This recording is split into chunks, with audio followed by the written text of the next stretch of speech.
Hey y'all. Happy Tuesday. Happy Spoken Word Tuesday. I hope you guys days come along fine. Anyway, you guys know on Tuesdays I like to bring the word. And earlier I read my short from the sealed portion, chapter 27, verse 91, one of the final testaments of Christ, reads as follows. And again, I say unto you, if ye observe to do whatsoever I command you, I, the Lord, shall turn away all the wrath and indignation from you, and the gates of hell shall not prevail against you. You guys, one must understand that wrath and indignation will only prevail against you if you're not following whatsoever the Father has commanded you. In other words, if you're honoring the Father's commandments in spirit and truth, then He will ensure that you become strong in your stance, building hedges of protections around you that man and the gates of hell is not able to prevail against. You guys, I say unto you, practice what the Father has commanded unto you.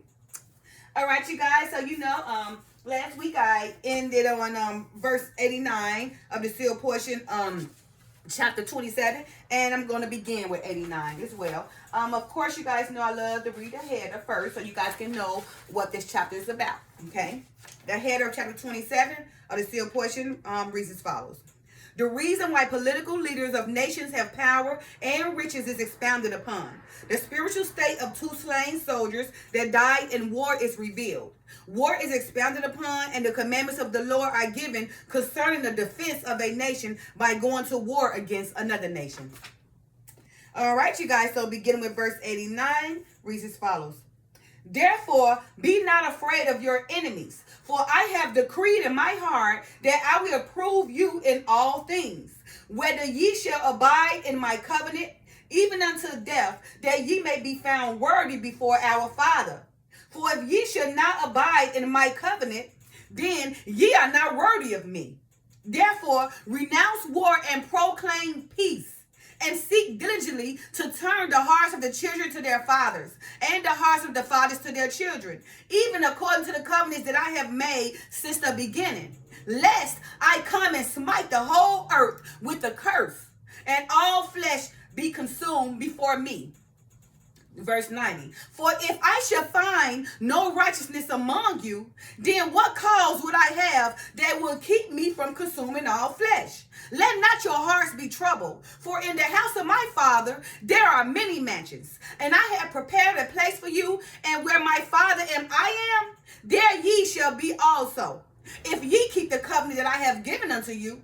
And if I will, I shall chasten the nation of the earth, and will do whatsoever I list, if they do not repent and observe all things whatsoever I have said unto them. So you guys see the Father is commanding, right? If he don't find no righteousness, among them, what cause would you have not to keep him from consuming all the flesh, okay? He's saying, renounce war, proclaim peace, right? Seek diligently the hearts of the fathers to turn back to their children, and the children to turn back to their father, right? Now he said, because he have many mentions of where his Father and him is at, okay?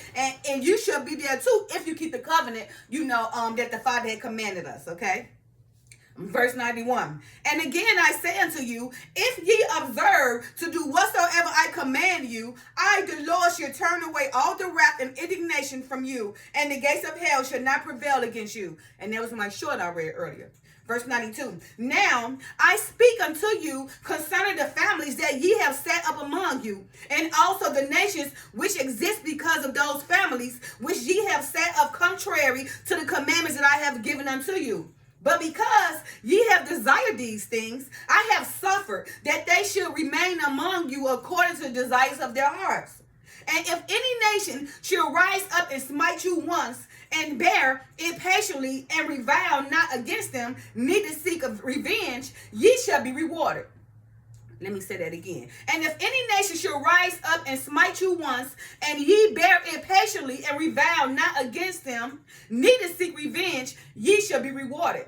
But if ye bear it not patiently, it shall be counted unto you as being meted out as a measure against you. Okay, as a just measure unto you. Let me read that part again. But if ye bear it not patiently, it shall be accounted unto you as being meted out as a just measure unto you. Verse 94. And again, if your enemy shall smite you the second time, and you revile not against your enemy and bear it patiently, your reward will be 100-fold. But if ye bear it not patiently, even this second time, then ye shall be justified in your actions, but ye shall have no reward from me. So he's giving you the option. The first time, fall back. You'll get your reward. The second time, if they come again, okay. If you don't go and revenge yourself, then your reward will be 100-fold. But if you do, it will not be counted against you. You just won't receive reward from the Father. Now, and again, if your enemy shall smite you the third time, and ye bear it patiently, your reward shall be doubled until fourfold. And these 3 testimonies shall stand against your enemy if he repent not, and shall not be blotted out, and I shall remember them always and bring my vengeance upon them for your sake. So that third time, you bear patience, not avenge you. 100-fourfold? That's what it said. Let's see what it said. And again, if your enemy shall smite you the third time, and ye bear it patiently, your reward shall be doubled until fourfold. And these testimonies, these 3 testimonies, shall stand against your enemy if he repent not, and shall not be blotted out. And I shall remember them always and bring my vengeance upon them for your sake. So think about that. 1, 2, 3. Bearing patiently, not bear patiently. The first one, though, bear patiently, you receive your reward. The second one, wait a minute. The first one, he don't want you to revenge. Bear patiently so you can receive your reward. But the second time that person do it, what? Eye for an eye. You can revenge yourself. You just don't receive no reward. And if you do be patient, you receive, let's see, that second one, you receive that second one 100-fold, right? And that third one, if you bear patiently, you receive a double fourfold, right? But if you do, avenge yourself, it won't be counted against you. And he said, and if that person don't repent, it won't be blotted out. It will always be counted against them, and he will bring his vengeance against them for your sake. Okay? Verse 96, and now, verily I say unto you, if that enemy shall escape my vengeance, that he be not brought into judgment before me in the flesh, then ye shall see it too that ye warn him in my name, that he come no more upon you, neither upon your families or your nations unto the 3rd and 4th generation. And then, if he shall come upon you, I have delivered your enemy into your hands, and you can do unto him that which ye shall desire, to protect yourselves from him or destroy him before you. See, there are rules and regulations that you follow to defend yourself, okay? Things are out of order. That's why this world is out of order. All right?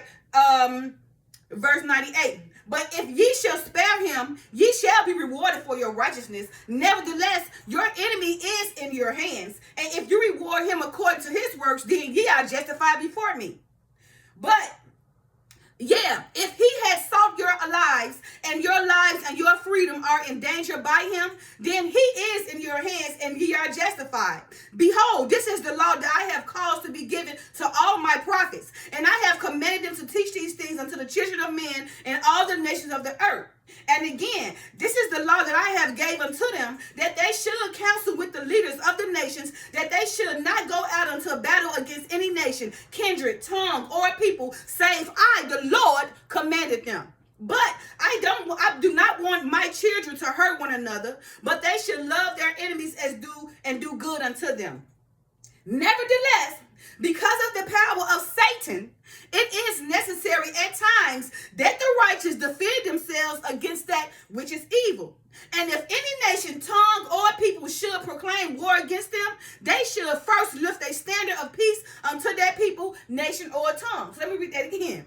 Nevertheless, because of the power of Satan, it is necessary at times that the righteous defend themselves against that which is evil. And if any nation, tongue, or people should proclaim war against them, they should first lift a standard of peace unto that people, nation, or tongue. And if that people do not accept the offering of peace, neither the second nor the third time, then should the testimonies of which I have spoken be brought before me. Then I, the Lord, will give unto them a commandment and justify them in going out to a battle against that nation, tongue, or people in defense of their freedom. Verse 103.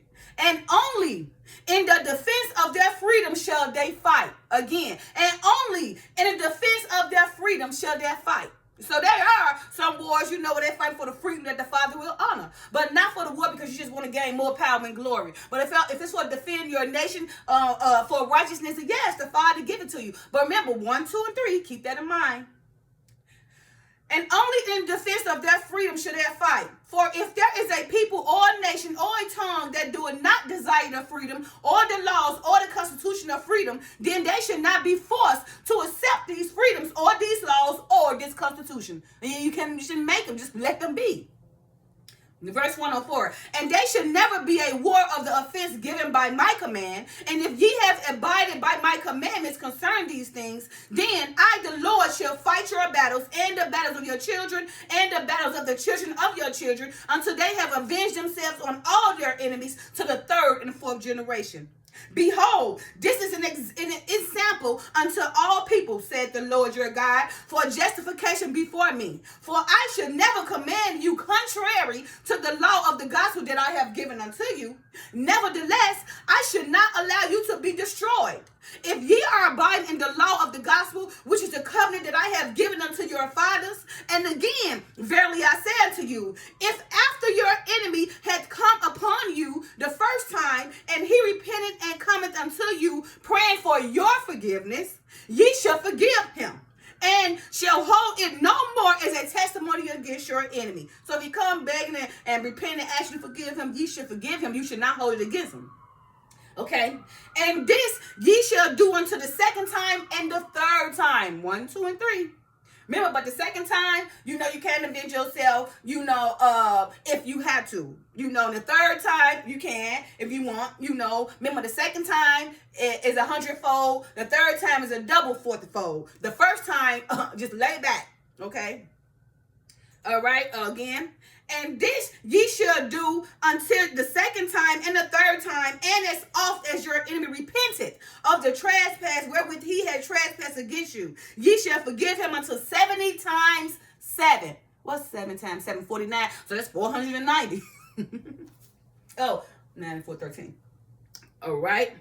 But if he trespasseth against you, did I do that? Oh, no, I'm sorry. And if your enemy trespasseth against you and repented not the first time, nevertheless ye shall forgive him. That very first time, just forgive him. And if your enemy trespasseth against you and repented not the second time, nevertheless ye shall forgive him. And if your enemy trespasseth against you and repented not the third time, ye shall also forgive him. You can forgive them, but have you want to avenge yourself? It's righteous to you, okay? But the first time is not. The second time they do it again, you can bear back and be patient and revenge yourself. It just, you just want to see no reward. The third time, hey, it's for your freedom and righteousness. The Father give you all the time. You can still, you can forgive him and everything, right? But if you avenge yourself, then he will honor that. And he will avenge him for you. All right. But if he trespassed against you the fourth time, and he repented not for that which he had done, then ye should not forgive him. Again, but if he trespassed against you the fourth time, and he repented not for that which he had done, then ye should not forgive him, but shall bring these testimonies before the Lord, and they should not be blotted out before me until he repented and rewarded to you fourfold in all things wherewith he had trespassed against you. And if he doeth this, ye shall forgive him with all of your heart. But if he doeth not this, then I, the Lord, will avenge you of your enemy 100-fold, and upon his children and the children of his children, of all them that hate me unto the third and fourth generation. But if the children of your enemy repent, or the children of his children, and turn to the Lord their God with all their heart and with all their might, mind, and strength, and restore fourfold for all their trespasses wherewith they have trespassed, then your indignation them. And ye shall remember no more the trespass of their fathers against you. And vengeance should no more come upon them, said the Lord your God, and their trespasses should never be brought any more as a testimony before the Lord against you. Because you can't have a generation grow up and turn to the Lord and ask for forgiveness for their fathers, okay? Remember, because the father can curse the generation to the third and fourth, but also that generation up to the third and fourth can repent and ask for forgiveness. Okay, verse 113. And now I, Moroni, have included these commandments of the Lord, which he has suffered to be given unto us because of the wickedness of the trespasses that are prevalent among the children of men. And it is the nations with the most evil leaders that take an offense against another nation. And the purpose of their offense is for gain. For they desire this gain that they might not work by the sweat of their own brow. Verse 115, final verse. And they love the honor and the praise of those whom they subject to their laws, which laws are set up to protect their riches and their honor and the glory among men. All right, you guys, so that was the ending of chapter 27. We're going to see what chapter I'm going to start with next from the seal portion. All right, happy Tuesday, you guys. Happy Spoken Word Tuesday. Remember, 1, 2, and 3. The first time, fall back. The second time, all he wants you to forgive. The second time, you can avenge yourself, but you don't get no reward. And if you do fall back, he give you 100-fold, right? The third time, you can fall back, but if not, if you avenge yourself, it won't be counted against you. But if you do lay back, you get a double 4-fold, okay? But again, if you do avenge yourself, it won't be counted against you. But if you lay back, let the Father avenge you, then you get rewards double 4-fold. So you get a lot. 1, 2, and 3, okay? And also remember that person can repent up to the third and fourth generation, or not repent up to the third and fourth generation, right? So be it. Happy Tuesday. Love you guys. Peace. Bye now.